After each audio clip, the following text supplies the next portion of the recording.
আমি যদি সেদিন রতনের কথায় প্রলুব্ধ না হয়ে নিজের সৎ উপার্জনেই সন্তুষ্ট থাকতাম, তাহলে আজ আমার এই দশা হতো না। শহরের এই কোলাহলের মাঝে সাধারণ একটা অফিসে নীলা প্রতিদিন ফাইলের পাহাড়ের নিচে নিজের স্বপ্নগুলোকে চাপা দেয়। প্রতিদিন এই 15,000 টাকার জন্য গাধার মতো খাটতে খাটতে আমার জীবনটা একদম শেষ হয়ে যাচ্ছে। ঠিক সেই সময় তার সহকর্মী রতন হাতে কফি নিয়ে খুব হাসি খুশি মুখে তার ডেস্কে এসে দাঁড়ায়। কি রে নীলা, সারা জীবন কি এই 15,000 টাকার চাকরিতেই পচে মরবি, নাকি একটু স্মার্ট হওয়ার চেষ্টা করবি? কি করব বলো, বাবার পেনশনের টাকায় আর আমার এই সামান্য বেতনে এখন আর কোনোভাবেই সংসার চলে না। কাল বাড়িওয়ালার ভাড়া মেটাতে হবে, ছোট ভাইটার কলেজের ফি বাকি। আমি আর এইসব চাপ পেরে উঠছি না রতন। আরে বোকা মেয়ে, দুনিয়া অনেক এগিয়ে গেছে, স্মার্ট হতে শেখ। আজ একটা ম্যাজিক দেখাই। কাল রাতে মাত্র আধা ঘন্টায় রয়্যাল উইন নামের একটা অ্যাপ থেকে আমি 20,000 টাকা জিতেছি। কিন্তু এসব তো জুয়া, যদি পুলিশে ধরে বা আমি যদি সব হেরে যাই। আরে ধুর, প্রথমে কোম্পানি সবাইকে জেতায়, তুই শুধু প্রথম দানটা খেলবি, জিতেই সব টাকা তুলে নিবি। আমি তোকে সব ট্রিক্স শিখিয়ে দেব, তুই শুধু একবার আমার কথা শুনে নিজের ভাগ্যটা ট্রাই করে দেখ। রতনের কথাগুলো শুনে আমার মনের ভেতরে একটা অদ্ভুত লোভ আর ভয় একসাথে কাজ করতে শুরু করলো। সেই রাতে নিজের ছোট ঘরে ঘড়ির টিকটিক শব্দের মাঝে নীলার ভেতরে এক ভয়ঙ্কর মানসিক দ্বন্দ্ব চলছিল। আমার কাছে জমানো এই মাত্র 2,000 টাকাই আছে। এটা হারালে কাল ভাইয়ের কলেজের ফি দিতে পারবো না। কিন্তু যদি রতনের মতো আমিও 20,000 টাকা জিতে যাই, তাহলে আমার সব অভাব এক নিমেষে দূর হয়ে যাবে। অনেক ভেবেচিন্তে নীলা কাপা হাতে তার ফোনে সেই ভয়ঙ্কর জুয়ার অ্যাপটি ডাউনলোড করে ফেলল। আমি চোখ বন্ধ করে আমার জমানো শেষ 2,000 টাকা অ্যাপে ডিপোজিট করে খেলা শুরু করলাম। স্ক্রিনে একটা রঙিন চাকা ঘুরতে শুরু করলো। নীলার হার্টবিট তখন প্রচণ্ড দ্রুত গতিতে লাফাচ্ছিল। হঠাৎ স্ক্রিনে ফ্ল্যাশিং লাইট জ্বলে উঠল এবং লেখা ভেসে এলো, আপনি 10,000 টাকা জিতেছেন। আমি বিশ্বাস করতে পারছি না, মাত্র কয়েক মিনিটে 10,000 টাকা।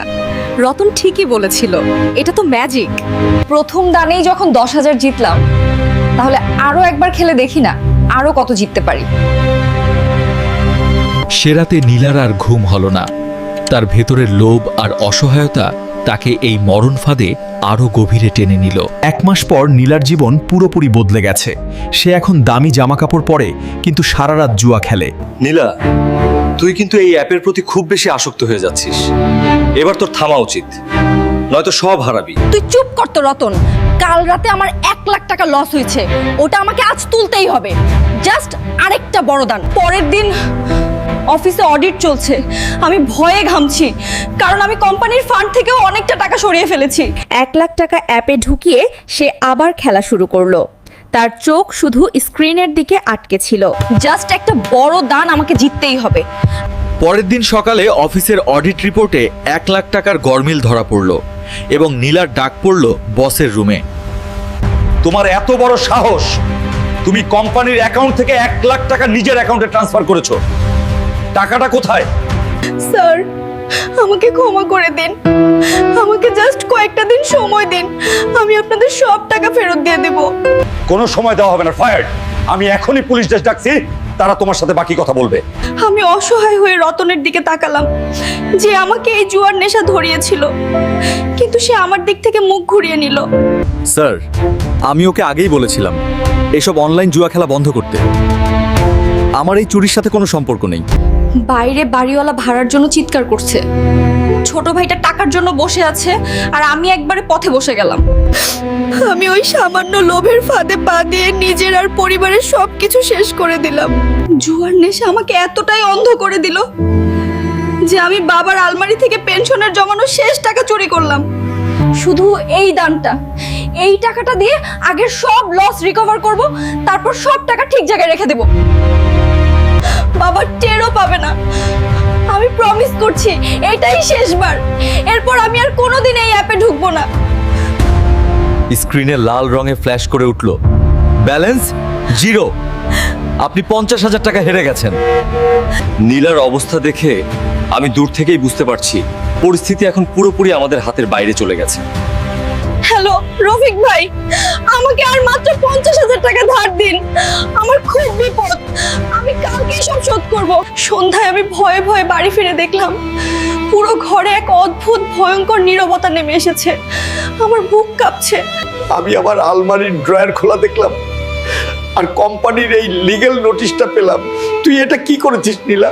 আমার সারা জীবনের অর্জন আর এই পরিবারের সম্মান তুই একটা সাধারণ জুয়ার অ্যাপের পেছনে উড়িয়ে দিলি। আপু, তুই এটা কি করলি?